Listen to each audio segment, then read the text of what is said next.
नमस्कार सगळ्यांना, स्वागत आहे परत एकदा सर्वांचं आपल्या आवडत्या चॅनलवरती। तर सर्वांना कल्पना असेल की जीएमसीमध्ये ज्यांनी ज्यांनी अर्ज केला आहे, सांगली जिल्ह्यामध्ये मिरज महाविद्यालयात जी काही ग्रुप डी साठी या ठिकाणी पदभरती निघालेली होती, तर त्याच्या लेखी परीक्षेची तयारी आपण या ठिकाणी करून घेत आहोत। वेगवेगळे लेक्चर्स आपण टाकलेले आहेत, ऑलमोस्ट जवळपास 13 ते 14 भाग त्या ठिकाणी अपलोड करण्यात आलेले आहेत। आजचा हा 15वा भाग आपण या ठिकाणी पाहत आहोत आणि सर्व तयारीतून करणं अशक्य आहे। इथं फक्त जीकेचं इन डिटेलमध्ये घेत आहे।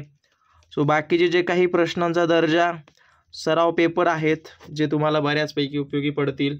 त्यानंतर जीकेचा सिलेबस मोठा असल्या कारणानं जीकेचा ठोकळा सुद्धा बनवून देण्यात आलेला आहे।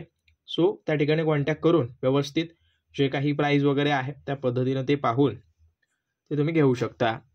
तर पहा, पहिला प्रश्न, मध्ययुगीन भारतातील खालीलपैकी कोणत्या साम्राज्याने राज्यसेवेत महिलांना रोजगार दिला होता किंवा राज्य कारभारामध्ये जे काही मंत्रिमंडळ वगैरे होतं, तर जे काही विजयनगरचं साम्राज्य होतं, तर ते जे आहे ते त्यांनी या महिलांना या रोजगार सेवेमध्ये काय दिला होता, त्या ठिकाणी अधिकार वगैरे दिला होता। ओके, बाकी विजयनगर राज्याची जी काही स्थापना वगैरे आहे ती 1336 मध्ये करण्यात आलेली आहे, हे लक्षात ठेवा। त्यानंतर याच्यामध्ये परत बघायला गेलं तर हरिहर व बुका हे दोन राजे होते बरं, तर या दोन राजांनी या साम्राज्याची स्थापना वगैरे केलेली आहे। ओके, हे अशा पद्धतीचं आहे। बाकी याच्यामध्ये बघायला गेलं चोळ साम्राज्याची स्थापना वगैरे कोणी केली, तर विजयालय चोळ त्यांचं नाव होतं। ओके, हे सगळं लक्षात ठेवा। त्यानंतर म्हैसूरच्या बाबतीत जर सांगायला गेलं तर म्हैसूर वाडियार ओके, वाडियार राजवंशानं चालू केले आणि मराठा साम्राज्य सगळ्यांना माहिती असेल की छत्रपती शिवाजी महाराजांनी या ठिकाणी मराठा साम्राज्याची स्थापना केलेली आहे। ओके, हे अशा पद्धतीचं आहे, हे नोट डाऊन करून घ्या। आणि परत सांगतोय, छत्रपती शिवाजी महाराजांचा जो काही इतिहास आहे यावर जेवढं जास्त होईल तेवढं फोकस करा, कारण का पूर्ण महाराष्ट्राचे आराध्य दैवत वगैरे त्यांच्याशी रिलेटेड खूप सारे प्रश्न त्या ठिकाणी तुम्हाला येतात, त्यासोबत ते नोट डाऊन करून घ्या। त्यानंतर काय दिलं की कोणत्या वेदामध्ये संगीताचा उल्लेख केला आहे, तर संगीताचा उल्लेख म्हटलंय तर सिंपल पद्धतीने बघायला गेलं तर जे आहे ते सामवेदामध्ये या संगीताचा उल्लेख करण्यात आलेला आहे। हे आपले जे आहे ते प्राचीन 4 वेद आहेत, याच्यावर थोडीफार माहिती वगैरे काढून घ्या। आता याच्यामध्ये सगळ्यात प्राचीन वगैरे जर बघायला गेलं तर हे प्राचीन वगैरे मानलं जातं।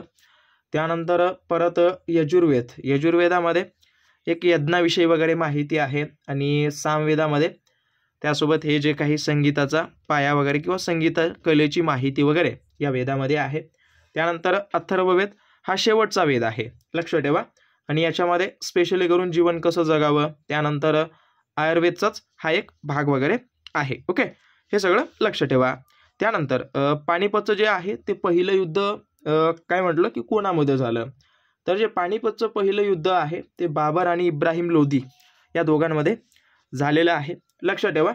आणि राहिला प्रश्न, हे जे आहे ते झालं 1526 मध्ये। आता हे जे काही पानिपतचे युद्ध आहेत ते सगळे तुम्ही पाठांतर करा, पहिलं, दुसरं, तिसरं, त्यानंतर त्याच्यामध्ये कोणी जिंकलं हे तुम्हाला माहीत असणं आवश्यक आहे, ते तुम्हाला नोट डाऊन करून घ्या। तुम्हाला सांगतोय ते फॉलो करा, परीक्षेपर्यंत बऱ्याचपैकी तुमची माहिती त्या ठिकाणी कव्हर होऊन जाईल। आत्ताच म्हटलं होतं की छत्रपती शिवाजी महाराजांचा इतिहास सगळ्यांनी वाचावा, जे काही आवश्यक असेल। त्यासोबत जे बघा याच्यामध्ये काय विचारले की महाराजांचा जो राज्याभिषेक सोहळा होता तो कोणत्या वर्षी झाला, तर तो जो आहे तो 1674 मध्ये त्यांचा जो आहे तो हा राज्याभिषेक सोहळा पार पडला।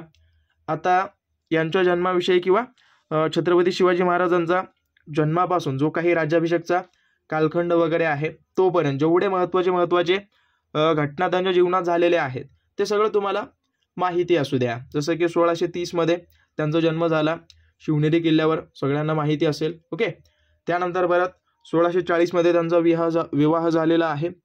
त्यानंतर परत वेगवेगळे आहेत, स्वराज्य पक्षाची स्थापना, परत त्याच्यामध्ये अफजल खानाचा वध, त्यानंतर शाहिस्तेखानाची बोटे वगैरे त्यांनी छाटलेली आहेत, त्यानंतर पुरंदरचा तह वगैरे, त्यासोबत राज्याभिषेक सोहळा, हे सगळं तुम्ही नोट डाऊन करून घ्या.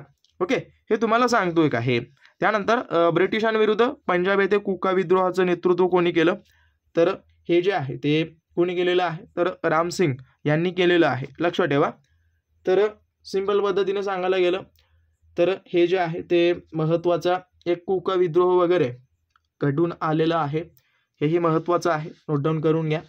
बाकी याच्या संदर्भात जे काही रिलेटेड माहिती असेल ते थोडं सर्च करा. ओके, परत पुढे बघा काय दिले की आर्य महिला समाज जे स्त्री सुधारणा डॅश यांनी स्थापना केली. म्हणजेच आर्य महिला समाजाची स्थापना कोणी केलेली आहे, तर आर्य महिला समाजाची स्थापना म्हटलं की ज्या काही पंडिता रमाबाई आहेत यांचं नाव पुढे येतं. ओके, यांनी या ठिकाणी स्थापना या समाजाची वगैरे केलेली होती. जवळपास याची जी स्थापना आहे ती 1882 मध्ये करण्यात आलेली आहे. हे नोट डाऊन करून घ्या. त्यासोबत यांनी खूप मोठं कार्य वगैरे केलेलं आहे यांच्या दैनंदिन जीवनामध्ये. यांचा इतिहास बऱ्यापैकी चांगला आहे, परीक्षेच्या दृष्टीने खूप मोठ्या पद्धतीनं उपयोगी पडतं. म्हणजेच परीक्षेला जे आहे ते यांच्यावर आधारित खूप सारे प्रश्न तुम्हाला दिसतील. ज्याच्यामध्ये बघायला गेलं तर शारदा सदन, ओके, शारदा सदनची त्यांनी स्थापना केलेली आहे, हे सुद्धा लक्षात ठेवा. त्यानंतर मुक्ती सदन, कृपा सदन, शांती सदन, हे सगळं त्यांचे कार्य आहे ते त्यांनी स्थापन केलेले वेगवेगळे सदनं आहेत. ओके, हे थोडं लक्षात ठेवा, याचं थोडं रिसर्च करा.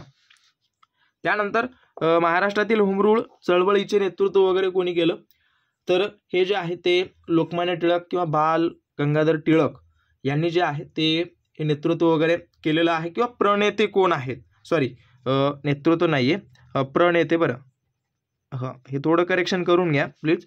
हां, तर हे जे आहे ते होम रूल चळवळ जे आहे ते डॉक्टर अॅनी बेझंट यांनी जे आहे ते जवळपास 1915 साली मद्रास प्रांतातील अड्यार येथे होम रूल लीगची स्थापना केली. लक्षात ठेवा, यांनी काय केलं 1915 मध्ये, कुठं, हे जे आहे ते मद्रास प्रांतात. ओके, मद्रास प्रांतामध्ये अड्यार नावाचं ठिकाण होतं, त्या ठिकाणी होम रूल लीगची स्थापना केली. ओके, आणि बाकी जे आहे ते लोकमान्य टिळकांनी काय केलं, हेच महाराष्ट्रामध्ये काय म्हणू शकतं त्याला, संयुक्तपणे होम रूल चळवळ सुरू केली. ओके, हे अशा पद्धतीनं आहे.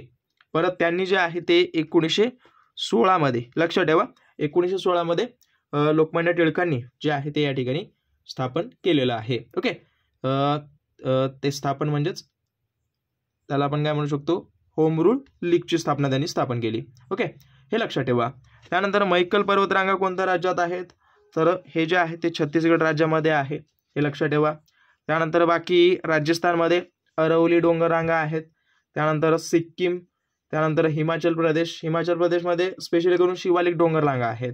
बाकी महाराष्ट्रामध्ये सगळ्यात जास्त म्हणजे सह्याद्री रांगा, त्यानंतर बालाघाट रांगा, त्यानंतर शंभू महादेव वगैरे खूप सारी आहेत. ते सगळं नोट डाऊन करून घ्या. त्यासोबत परत पुढं काय दिलं की संत तुकडोजी महाराज यांचा जो काही गुरुकुंज नावाचा आश्रम आहे तो कुठं आहे, तर हा जो आश्रम आहे तो कोणत्या ठिकाणी आहे, सगळ्यांना माहिती असेल, मोजरी या ठिकाणी आहे. ओके, मोजरी हे गाव कुठं, अमरावती जिल्ह्यामध्ये असलेलं एक महत्त्वाचं गाव आहे, ज्या ठिकाणी गुरुकुंज नावाचं जे आपण त्याला काय म्हणतो आश्रम त्यांनी स्थापन केलेलं आहे. ओके, आणि त्यासोबत याच ठिकाणी मोजरी या ठिकाणी राष्ट्रसंत तुकडोजी महाराजांची समाधी सुद्धा आहे आणि तेथे त्यांचं गुरुकुंज नावाचा आश्रम सुद्धा त्या ठिकाणी आहे. ही काही महत्त्वाची प्रश्न होती. व्हिडिओ आवडत असतील नक्की लाईक करा, सबस्क्राईब करा आणि अशाच पद्धतीच्या तयारीसाठी जास्तीत जास्त तुमच्या मित्रमैत्रिणींसोबत शेअर करून द्या. जे काही परीक्षेपर्यंत जेवढे प्रश्न होतील तेवढे प्रश्न आपण या ठिकाणी कव्हर करण्याचा प्रयत्न करूयात. बाकी पडेल पुढच्या भागामध्ये. धन्यवाद.